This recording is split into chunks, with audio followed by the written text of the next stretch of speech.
Bismillahirrahmanirrahim. Assalamualaikum warahmatullahi wabarakatuh. Waalaikumsalam warahmatullahi wabarakatuh. Bismillahirrahmanirrahim. Alhamdulillahirabbil alamin. Wassalatu wassalamu ala asyrafil anbiya'i wal mursalin sayyidina maulana Muhammadin wa ala alihi wa sahbihi ajmain. Rabbi shrah li sadri wa yassir li amri wahlul 'uqdatam min lisani yafqahu qawli. Amma ba'du. Puji syukur kehadirat Allah Subhanahu wa taala yang telah melimpahkan rahmat dan hidayahnya kepada kita sehingga kita bisa berkumpul di tempat ini dalam keadaan sehat walafiat. Sholawat serta salam tak lupa kita haturkan kepada junjungan kita Nabi besar Muhammad SAW.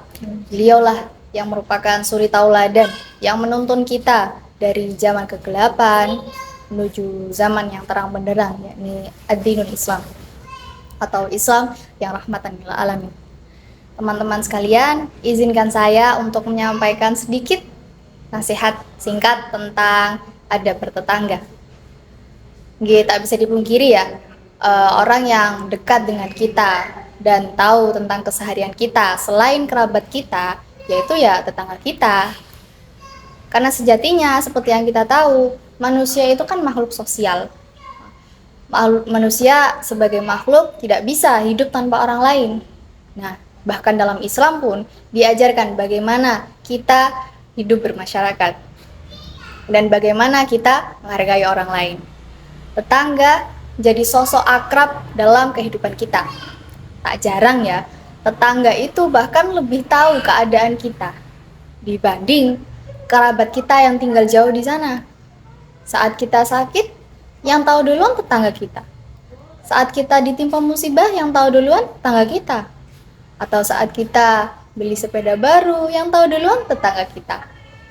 Tetangga kita lah yang biasanya pertama kali membantu kita saat kita membutuhkan bantuan. Nah, tak heran juga dalam Islam begitu ditekankan bagaimana agar kita senantiasa untuk berbuat baik kepada tetangga. Karena dampak hubungan harmonis antara kita dengan tetangga kita itu dapat mendatangkan kemaslahatan bagi kita. Rasulullah SAW itu bersabda dalam hadisnya, "Man kana yu'minu billahi wal yaumil akhir falyuhsin ila jarih." Artinya, barang siapa yang beriman kepada Allah dan hari akhir, hendaklah ia berbuat baik kepada tetangganya. Nah, ditekankan di sini, hendaklah ia berbuat baik kepada tetangganya. Hadis ini diriwayatkan oleh Imam Bukhari dan Imam Muslim. Lalu ada hadis lain yang juga menekankan pada berbuat baik kepada tetangga, yakni hadis wahsin mujawaratan, menjawaraka takunu musliman. Artinya, dan berbuat baiklah kepada tetanggamu, niscaya engkau akan menjadi seorang muslim. Hadis ini diriwayatkan oleh Ibnu Majah. Dari dua hadis yang telah saya sebutkan tadi, itu dapat diindikasikan bahwa berbuat baik atau ihsan kepada tetangga terutama ya, itu merupakan simbol kesempurnaan dari iman seseorang. Sebab antara iman dan ketinggian akhlak dari seseorang itu harus berbanding lurus. Jadi kalau orang itu berakhlak, insya Allah orang itu pasti beriman. Kalau orang itu beriman, insya Allah orang itu pasti akan berakhlak bukan?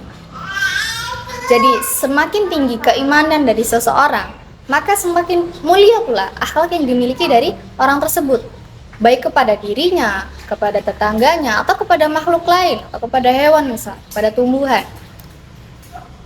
Keluhuran akhlak dari seseorang itu menjadi bukti bahwa imannya ini sempurna. Jadi bahkan di dalam Islam pun ditekankan sebagai kita sebagai manusia untuk senantiasa berbuat baik kepada tetangga, karena banyak kemaslahatan yang dapat kita terima jika kita senantiasa untuk berbuat baik kepada tetangga. Seperti itu. Barangkali ada yang ingin ditanyakan dari penjelasan saya tadi, monggo. Apabila ada tetangga yang tidak cocok dengan hati kita, maksudnya telah menyakiti hati kita, apakah anjuran dari Nabi itu kita boleh untuk untuk memutus silaturahmi dengan tetangga? Oke, baik.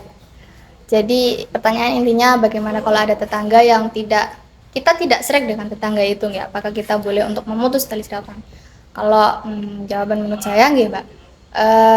Kalau untuk memutus tali silaturahmi itu pasti akan dilarang, Mbak. Kita tetap nggak boleh untuk memutus. Mungkin cara yang bisa kita lakukan itu lebih kepada menghiraukan saja, tidak usah diperdulikan.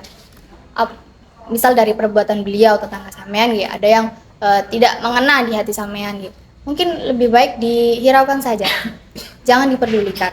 Jangan, sebisa mungkin jangan sampai dimasukkan ke dalam hati. Kita tetap berusaha untuk senantiasa berbuat baik kepada orang itu meskipun orang itu berbuat jahat kepada kita. Tapi bukan berarti kita memang terus-terusan untuk senantiasa berbuat baik. Ada kalanya memang kita perlu memberikan batasan, memberikan tindakan lah ibaratnya, agar kita juga tidak senantiasa untuk diberlakukan tidak baik gitu, agar orang itu ya setidaknya tahu batasan lah terhadap apa yang dilakukan kepada kita. Kurang lebih seperti itu. Saya kira demikian ceramah singkat yang dapat saya sampaikan. Wassalamualaikum warahmatullahi wabarakatuh.